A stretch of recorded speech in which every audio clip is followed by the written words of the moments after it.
Hi guys, good afternoon to you. Well, it's afternoon here anyway for our wander in the woods, and I'm afraid today it's a bit of a wet wander in the woods.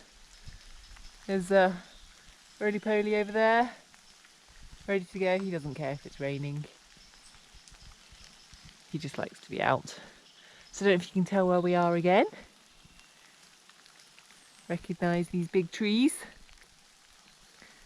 So we are here at eucalyptus trees again. Our starting point for the day. It's a little bit wet, so I've got my waterproof on today. I don't know if you can see here, unfortunately, but it's still really pretty. And actually, the rain's quite good because it's been dry for a while. And what it's doing is helping some of the lovely plants we've got going on here come out a little bit more. So I know we started here yesterday at the eucalyptus trees, but I don't think we really said much about them. So I didn't know if maybe you'd like to know. I don't know if any of you guys know much about them. But I think when we think of eucalyptus trees, most people think of koalas and Australia, because that's sort of where they're known for, though we do tend to have them a bit more in this country. But I love them because they are so different and they are super tall. So I don't know if you can tell how tall these ones are. So we're starting here, we take all the way up, we keep going up, and we keep going up, and you see the raindrops dropping on you, coming on the camera, all the way up to these super tall trees. And the only thing here is that while we have them, they aren't very strong here. And as you can tell, lots of them have fallen down. So whenever we get some winds, they tend to have a bit of a fall. So we've got piles of them all crumpled up. And this one has been very much pulled down, blown all the way down, so that we can actually see right underneath where it was growing from at the bottom. But I'm sure what's in there is lots of creepy crawlies. So that looks like a perfect home for some creepy crawlies. And on these woodland wanders, I'm sure we'll come across many creepy crawlies. But, you know, one of the things I love about these trees is their bark.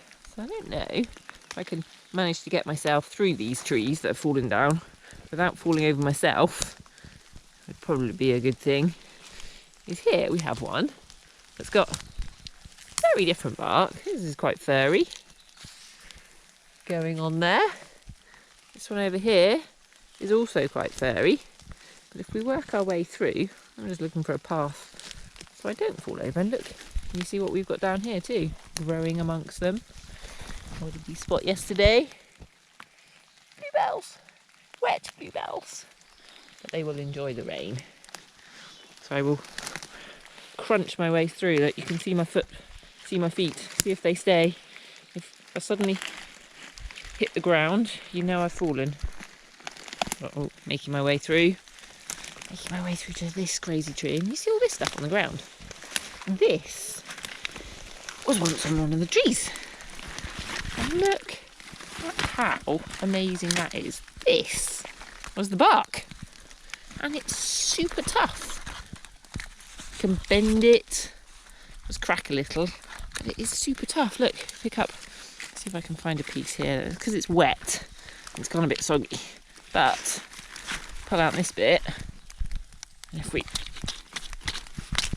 give it a bit of a whack, you can see, but what it's done, it's fallen off of this tree here, and what it's done, it's created something really quite smooth. I mean, it's really lovely and smooth, and I quite like that.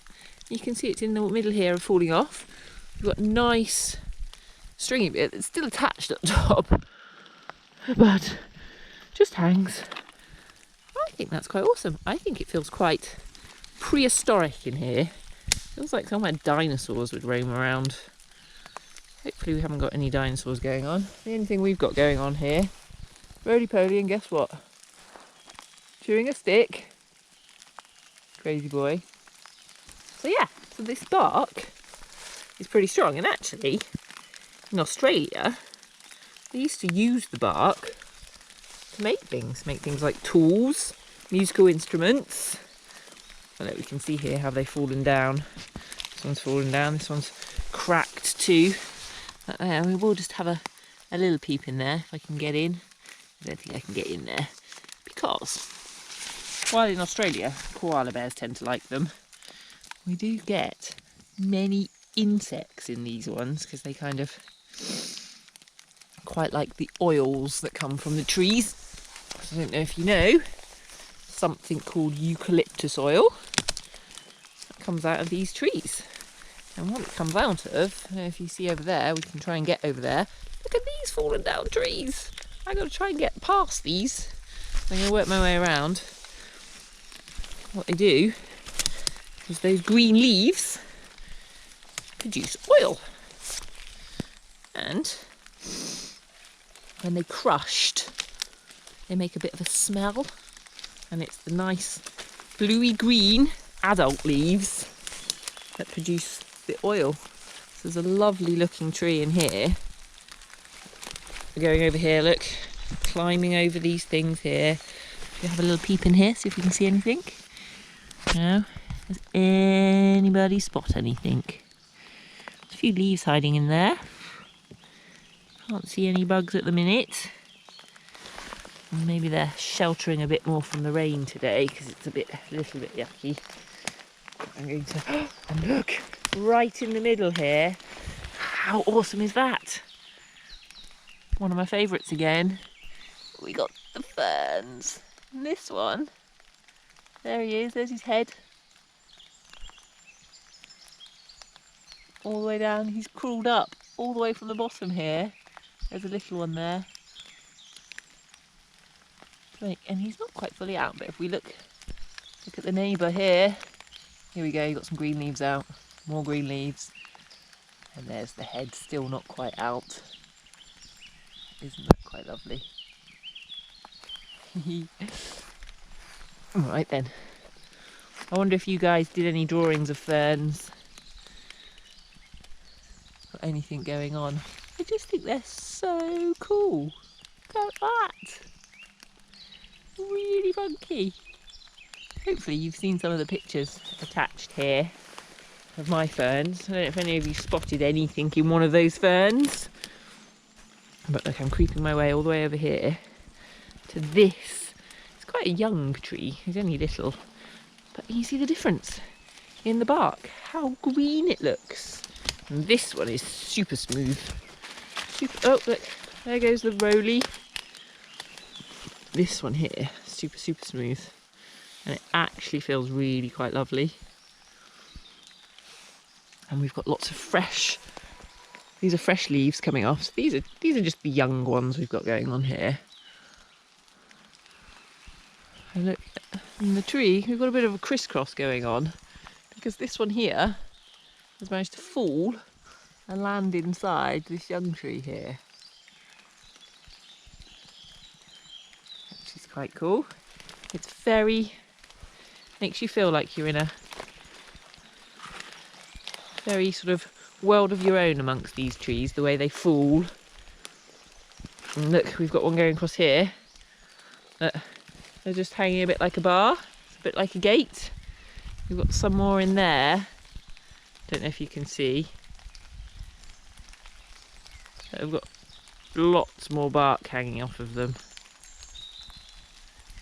And they're super tall. Super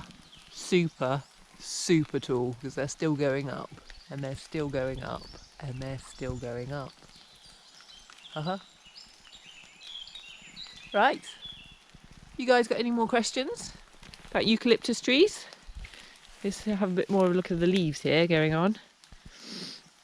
Then you can ask me and we can come back to this, because can you remember this is Eucalyptus Tree Corner. So if we just get Rolly, we'll pop down to those. Looks like he's chewing something again, isn't he? Rolly, come on buddy. Let's go find the bluebells again. Come on, this way. Let's cut our way through here. Come on, here he comes. Come on, Rose, he's going under the tree there. Come on then, buddy. Over he goes. He can get through much quicker than me, much quicker.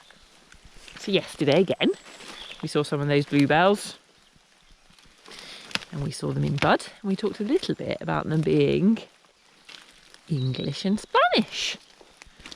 I don't know if you guys have had the chance to find anything out about them, but it's not a big difference, and sometimes it's quite hard to tell, but mostly the difference is that we're just going to walk past here, past all of these fallen down trees. Some of them, like this one here, you can see has been sawn up because it fell across our path here, and therefore, so we could get through, we had to chop it with a big chainsaw so we could get through. So this is what these ones here piled up are. They've all had a bit of chainsaw going on, and you can see, which is quite lovely, and we can look at that another time because we've got many to look at, is the rings on the trees that you can see inside. Again, I don't know if any of you know anything about rings on trees. And if you can see, this one's a bit wet, so it's a bit hard to see, but the ring's going all the way around, and they go on the outside and on the inside, from there on the out, all the way right down into the middle. And that's something you could try and find out about, rings on trees. And we can talk about that another time. If we just, let's see what that troublesome dog is up to, sniffing away over there. I don't know if you can hear in the background, if you just listen quietly. The barring going on. That's because we have a field next door to us. And there's lots of lambs in there, and they're having a bit of a chatter. So, bluebells. I was going to tell you a little bit about Spanish and English ones. Mostly, Spanish ones tend to be a little bit bigger, and they tend to be a little bit, oh, they look a little bit stronger. They tend to be a bit bigger, and they tend to have the bells on all sides of the stem, so they'll grow. Oh, I've spotted one here. They'll grow both sides, which helps even them out a little bit. I don't know if you can see. Here we go. We've got one very tall one here, and as you can see, there's the stem going all the way up, and it's got some bells on this side, and it's got some bells on this side. Whereas the English ones tend to have bells just on one side, and that makes them a little bit droopy and gives them a bit more of a bell shape. But also, to make that a bit confusing, you get a bit of a mix of the two sometimes. There's been a bit of a hybrid going on where you get two. But you know the thing I love about, or another thing I love about bluebells, is they're quite often associated with fairies, strangely enough, and fairy magic. I don't know if you guys believe in fairies or know anything about fairies. I'm sure some of you do and some of you don't. Can't say I've ever found a fairy in the woods yet, but who knows? Maybe they're hiding somewhere. She's quite clever. And another thing, sometimes they're called lots of different names. I think most people know them as bluebells. But one of my favourite names that they're also sometimes known of is witches' thimbles. I don't know why that might be, other than the fact, why do you think that might be if we look? Don't know if you know what a thimble is. You might have to ask Mum or Dad about thimbles. But if we have a look at why they might be called thimbles. Ask Mum and Dad to show you pictures of thimbles and see what you think. That's quite cool. And the other thing, which is also really important to know, because I wouldn't want any of you guys to get into trouble, is that it's actually against the law to pick any of these beautiful flowers or destroy them in any way. They're very protected. That might be just because they're so beautiful. and they actually take a really long time to grow. But thankfully, it means we keep them, and a little bit of rain has done these good, because they are really coming out now. I don't know if you can see any of the raindrops on them. I'll take you in there. There's a few drops on there, isn't there? Hi guys. Appear to have lost Roly Poly again. Oh no, he's there, look. He's over in the woods. Let's give him a shout. Roly! Come on, buddy. You haven't said hello much today, have you? There we go. He's come for a good look. Off he goes, trotting off down there again. Anyway, guys, I think that's us on bluebells, isn't it? Oh, look what he's got in his mouth. He's found himself another bone. Roll pole. Roly, what have you got, buddy? Come show us. Come on, what have you got? Found another bone? Oh dear. I might have to go and retrieve that one from him. So, I think that's us for bluebells. And you'll see on the end of this, there he goes with his bone in his mouth. I've added that having a little explore at the bone Roly found yesterday. So after you've seen that, do take a look. And I'll see you all again tomorrow. Take care, guys. Bye.